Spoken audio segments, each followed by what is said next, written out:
You're listening to the Best Morning Routine Ever podcast, the show that proves no one stumbles upon success ever. With your host, Lou Need. Every Mondays and Thursdays, we deliver cold hard evidence behind the power of a robust morning routine.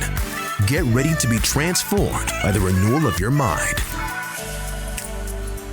Hello. Good morning, morning enthusiasts. This is Lunid Lewis. Welcome to the Best Morning Routine Ever podcast. And today I have a guest in store, and she is fantastic and she is badass. And so right now I want to welcome Patti Stewart onto the show. Patti is the owner and chief instructor of Defense in Heels, a program dedicated to keeping women and children safe. Patti is also a diamond director with Damsel in Distress. There's a theme here. Guys, watch out. Yes. Not only is she a former model, this internationally certified self-defense instructor can teach you how to beat up bad guys in 6-inch heels. Sign me up, Patti. I'm in. Okay. This successful blogger and public speaker, an expert, and she volunteers with the military on various different projects. She is an award-winning writer. She has been published in major magazines. She was actually featured as one of the top 100 business women in Las Vegas earlier this year. Correct? Yes, correct. Yes. So now I have a well-known woman here, and she is no stranger to pageant stage. She has taking home many coveted titles, including Mrs. Nevada, U.S. Continental. Wow. Patti's mission is to change the crime stats, one woman, one mindset, one life at a time. Patti, welcome to the show. Thank you so much for having me. I'm excited to be here. Good. I'm glad you are here and able to come and share your story with our audience, and they are thrilled to hear all about it. So I would love to hear, tell the audience something that they wouldn't know about you. Well, my bio says a lot. The whole pageant stuff, that's very different for somebody who has a black belt and loves to beat people up. My daughter actually this last weekend just won Miss Junior Teen Nevada too. So that's kind of the new thing going on for us right now. Her first ever pageant, and she took home her title. That's exciting. Yes, definitely. Because I was in the world for so long, I was very strong-willed about not letting her get into that world until she was fully ready, and she blew them away. So I'm all excited about that, and that's kind of the newest, latest, and greatest of what's going on over here. Very nice. It stays in the family. It's genetics. It does. It definitely does. I know you've been in business and you've owned your own business for over 7 years now. Share with us, what did you do before that, and what prompted you to start your own business? Definitely. So I was in business consulting. I did a lot of admin and HR, and I would go into companies and see what's going on and how to make things bigger and better. And it was fun. I didn't mind it. I was paid great to do what I did. I just didn't enjoy it. I hated going to work every single day. And for me, I had gotten into women's defense on accident. It was one of those, I loved training and I loved getting the education, but it wasn't until I realized that when I went to a class, I was 10 million times better of a speaker and a teacher than the male counterparts that I had. And so it kind of developed from there. And I just kept, enhancing the education I was learning and working on my speaking skills to the point where I realized that people were kind of drawn to me because I actually know how to present, and I'm very bubbly and fun, and people like talking to me. And so I kind of developed the business based on that. And then the further I got into it, the more I realized I loved it. Like I said, I had a black belt as a kid, and I didn't care about that at all. But I loved teaching, and I loved that fire in the eyes that you would get when the women realized that regardless of what's going on, if I teach them the certain things, they can see how it works. And that little click in their head on, oh my God, I can totally do this. That was my fire right there. That was what drove me to all my classes and just enhancing everything and building it further to where I could actually take my business full time instead of just doing it as a hobby and part time and just actually loving every minute of life. Yeah, because it sounds like it's a purpose. Definitely, it is. And I get to work with a lot of women in different stages of life and just figure out exactly what they need in that case. Because sometimes it's not that they even need my teaching skills. Sometimes I just need somebody to listen to them. Mm-hmm. Either way, I'm there for them. Yeah, that's very interesting. And it sounds like you're empowering them too in a big way. Very much so. And every woman needs that regardless of what's going on in their life. They need that empowerment. So to be able to empower them in a way that they can physically and emotionally figure things out, for me, that's what drives me to work every day. Yeah. Let's talk about what the classes encompass. Definitely. So I have tons of different classes, just depending on what it is. Actually, my favorite class of all is my Girl Scout class. And that one, we teach them a little bit of bully awareness, empowerment, and confidence. And of course, like what is a stranger and how to figure out a good stranger versus a bad stranger. And then we get into the actual hands-on self-defense for the kids. And of course, it's age appropriate because I'm not going to teach a 5-year-old the same thing I'm going to teach a 12-year-old or the same thing I'm going to teach a 21-year-old. It's all something different. And so that's my favorite class. And then, of course, I have the women's hands-on training classes where they get to learn how to beat up a bad guy. But most importantly, at the very end of the class, they get to beat up a bad guy and actually see how it works. Really? So you get male participants? Yeah, we do. So the class, they don't get to be there for the class because, of course, the women, we need it as a confined environment for the women. But at the very end, then I have male counterparts that will come in. And of course, I'm paying them well to be there. And they get beat up on for half an hour to an hour. Love the hands-on experience. Yes, I'm a hands-on learner. So I teach my students that way as well. So then that way they can learn how I learned and why I feel it's so important. And all of them walk away loving the class. Let's talk a little bit about bullying. And you mentioned you teach the Girl Scouts group bully awareness. And you know how big this is in our country right now. Oh my goodness, it's ridiculously huge. Mm-hmm. Yeah, and suicidal kids are taking their life. I know. Because they're being bullied, not just in physical, right. At school, face to face. It's going over social media. It is cyberbullying. Tell us a little bit how to the kids and parents can become aware of what these signs are. Definitely. So the biggest thing to watch out for is changes in your children. So yes, hormones are big, especially around that time. But the big thing is any kind of change. So if they're a very talkative kid and all of a sudden they're very shy, or they love being out and about and now they want to stay in their room, those are really huge red flags right there. And it can be as simple as them saying, I don't want to go to that class anymore. You know, their favorite dance class, they always love going. And Mom, I don't want to go anymore. And it can be something like one of the students just said something, but it's a sign that you need to listen to your children and you need to talk about it. A big thing in our society these days is that we don't talk to our children as much as we used to. Now we just text them something or, hey, you're good. Just, I'll talk to you later, because we all have busy lives. And so you really need to be talking to your children all the time. And it doesn't matter their age. They can be 6 months old or they can be 35 years old.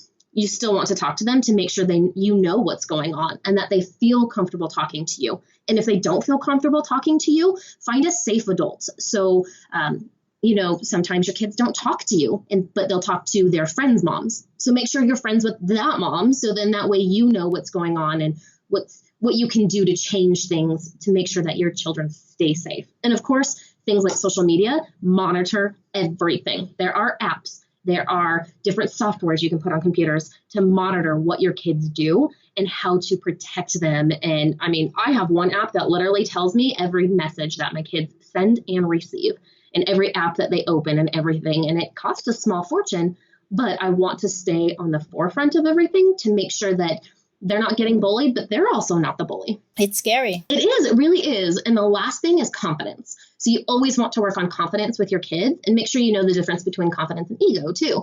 We want to make sure that they like themselves and they're not living in today's society where your body's never good enough. So confidence is the last thing I would say. So boosting their confidence and also communicating with them so that you know when something's wrong, when something's off. Exactly. Yep. Paying attention, communication, monitoring social media, and then, of course, confidence. Well put. Thank you for sharing that, because some parents may not know what signs to look out for. Exactly. And you can also Google signs. Those are just the biggest ones that start really, really teeny tiny small and then get huge to the point where something is insanely wrong. Yeah. I'm curious to hear about these stories that you've heard, success stories, right? What's been learned from your class, and you have women and men that goes out there and they were able to defend themselves. Yeah, I get them all the time, especially with the college age girls that I work with.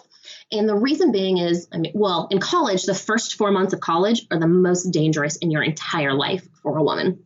And so those ones I love to work with because I want to make sure they stay protected at all times. And a lot of those girls will come back to me and say, oh, the moves that you taught me worked. Or I had one gal who she had done some classes with me, and then she had actually gotten herself into a domestic violence situation. And it was one of those, her versus the boyfriend was bigger.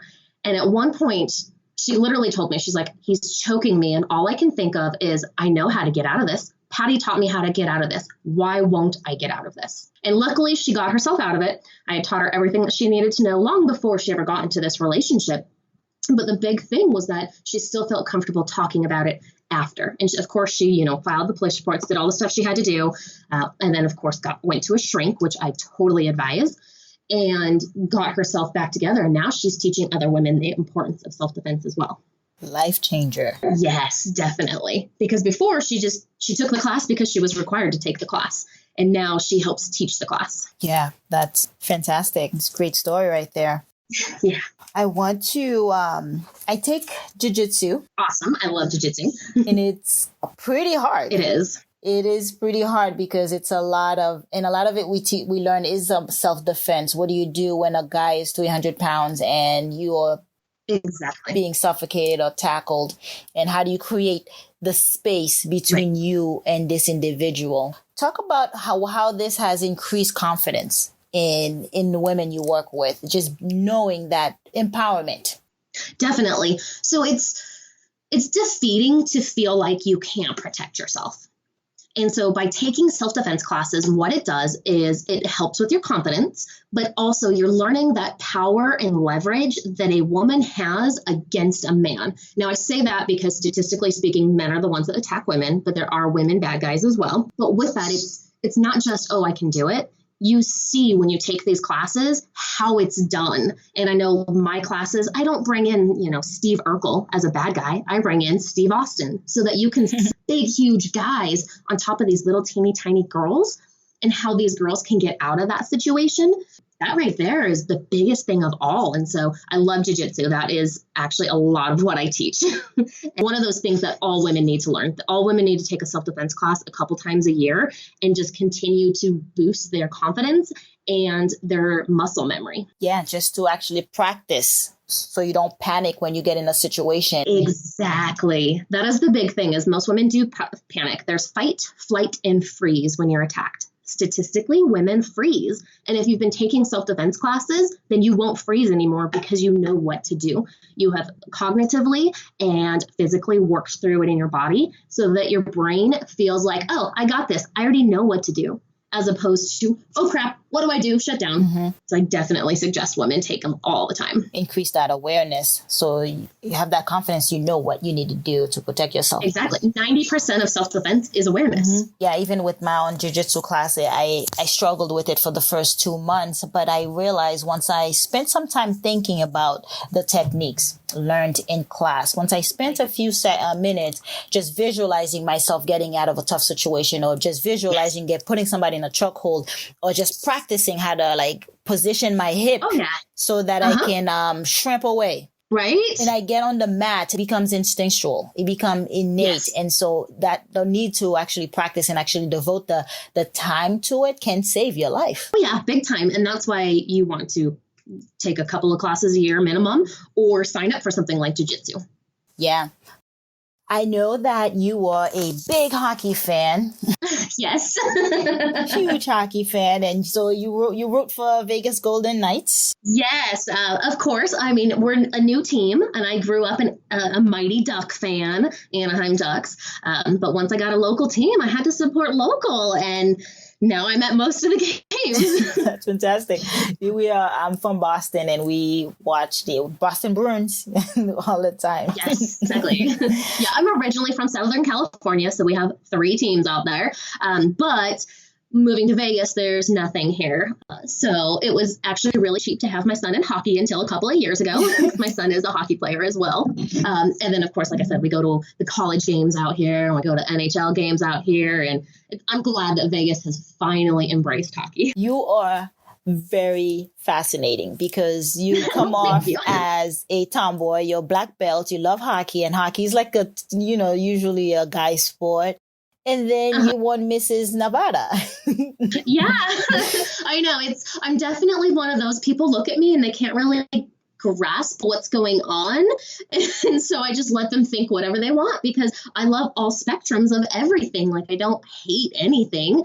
And I just, like you said, tomboy. So I'm into certain things, but I also know how to dress up for a fancy ball at the end of the night. And I four-wheel too. So, I like to get muddy and I'm a different breed.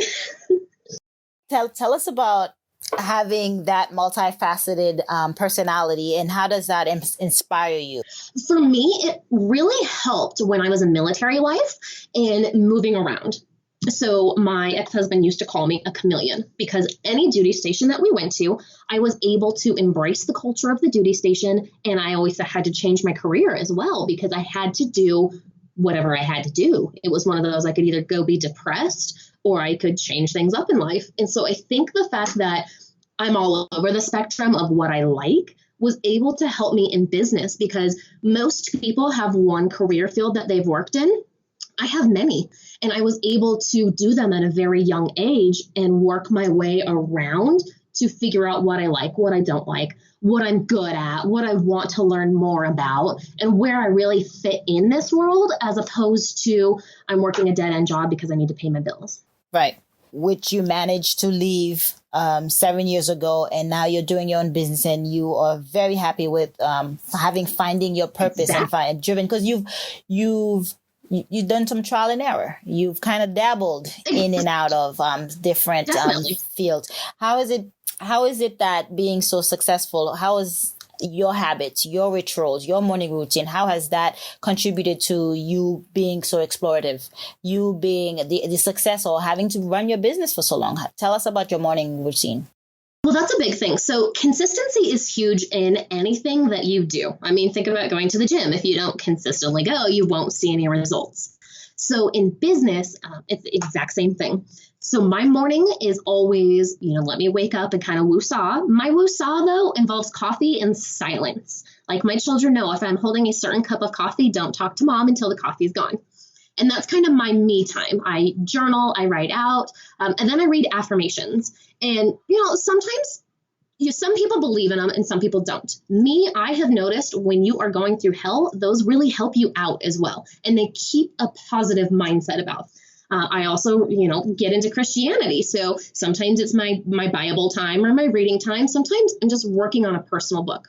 So I take about a half an hour to an hour every morning to just get in touch with me. And like I said, sometimes it's the gym, sometimes it's reading, sometimes it's the Bible, sometimes it's a workbook. It just depends. I kind of scrap it all out and figure out what my day is. And then I go into, my to-do list. This is what I have to get done. If I don't get this done, then I don't have a business tomorrow, kind of a thing. But I'm one of those people, I tend to write 500 things down, but then I'm going to highlight whatever's, the top 3 things that actually have to get done. And everything else, it's okay if I don't do it today. And that takes a lot of personal development to be okay with not getting things done. Sometimes everything doesn't have to happen right now. And so I'm really big on all of that. And then at the end of the day, it's kind of one of those, I give myself you did it. Congratulations. Like, I'm so proud of you. You made it through the day. You got your to-do list done. Now it's time to celebrate. And sometimes it's, cuddling on the couch with the kids. Sometimes it's a really nice stiff whiskey. It just, a hockey game sometimes. But making sure I still enjoy life as well, because you can work yourself to the core and feel like nothing is ever going right if you don't validate those small steps you take too, like checking things off your to-do list. The small victories, they go a long way. They do. They really do. And people just don't pay attention to them enough because we feel like, it's not really a small victory. Like, yeah, I called those 5 clients, but I didn't make any money. But you're also not realizing that you're developing that relationship with those 5 people. So yeah, you didn't make money today, but you make more money down the road because they know, like, and trust you even more now. Yeah, I love what you said about your to-do list and how you are patient with yourself. You have that self-awareness where if I don't accomplish everything on my list, it is okay. And you're absolutely right. It does take a personal development to be okay with that notion where you don't have to do everything on your list, but you do have a list. I read a book called The One Thing by Gary Keller with Jay Papasan, and it talked about doing your one thing and time blocking 3-4 hours so that you can focus and not try to multitask. It's in your deficit to multitask, but focusing on one thing that you will do for the next 3-4 hours. You're blocking that time off where nothing else can distract you. No one else can distract you. And you even turning off the phone and browsers and all that so you can actually focus and work and get this thing done. So I love that you reward yourself at the end. Yes. I'm not as diligent with not multitasking, but I do realize when I'm overwhelming myself with the multitasking. And actually, even just before this call, I was trying to work on something and I had the music going and the door open and things. I'm like, I can't concentrate on this one little piece of paper. And so at that point, I will turn everything off and I set a timer for 15 minutes and I'm going to knock this out for 15 minutes and then I can go back into reality. Yeah, well put. I want to go back when you mentioned your affirmations and you do this daily, and so do I actually. And I'm curious, what are some of the affirmations that you say to yourself on a daily basis? So I'm kind of corny. I have written out some of the most simplest ones like money loves me and I love me, or, I'm loved, that kind of stuff. And then I am an Instagram person. So there is a daily affirmation hashtag on Instagram. And so I will go on Instagram and I will find all the ones that I really love. And then I keep a screenshot folder on my phone of all of those affirmations that I fell in love with. So then that way I can continue to read them to myself throughout the day, because we all play on our phones every day, all day long. Like the one I screenshotted today is, I'm attracting love, success, and happiness in my life right now. You're speaking that into existence. The word says it. Exactly. And so that's why I follow those affirmations, it's daily affirmations, the hashtag. And so I follow it all the time. The power of life is in your tongue. And so it's either you're speaking positive or you're speaking negative. Either way, it's happening. There's a conversation going on. Right. Yeah, if you think the world is going to hell, then of course it's going to, because that's all you're ever going to see. But if you believe that everything is good and happy, you're going to continue to see more of it. Absolutely. You're going to keep attracting it and bringing that to you. Yes. I do affirmations as well in the morning, and I have an audio that I listen to after my meditation, just like you, with the silent moment and speaking that positive, speaking that truth over my life. There's a need to do that, because there's a spiritual battle. There is a battle that is not you. It's against the spiritual realm. And you need that constant reminder of, you are worthy. You are honored. You are loved. You are business savvy. You are intelligent. That's anything that goes after I am will become your truth. Yes. Exactly. And that's why we need to continue to remind ourselves as well, because sometimes we have those days where we think that there's nothing good going, and those affirmations will help you get through those. Yeah, well put. I love that. Thank you for sharing. Of course. Okay, let us tell our listeners, how can we connect with you? Definitely. You guys can find me on any social media platform. It's Defense in Heels. That's plural, HEELS, or on my website, defenseinheels.com. Very good. All right, morning enthusiasts, you've heard it here first. You've heard it from Patti. Patti respects the silent moment in the morning. Yes. She does her journaling. Yeah. With coffee. With coffee. Kids, no, don't talk to mommy while this coffee is in hand. I love the discipline. She journals as well, just documenting it and capturing in her life the moments and her feelings, which is very important. And affirmations daily. We cannot speak any more on this. It is crucial to change the language that we are speaking to ourselves, change the tone we have towards ourselves. And positive affirmation is the way to go, because you will eventually wake up and be those things. Anything that follows I am will become your reality, will become your truth. She talked about the to-do list, knowing you got to have goals. You got to know what your aim is, and planning out the day really sets you up for success. it sets you on the right path. And so getting the one thing down, getting time blocking, making sure you know what you're aiming for, because you cannot hit a target you do not have.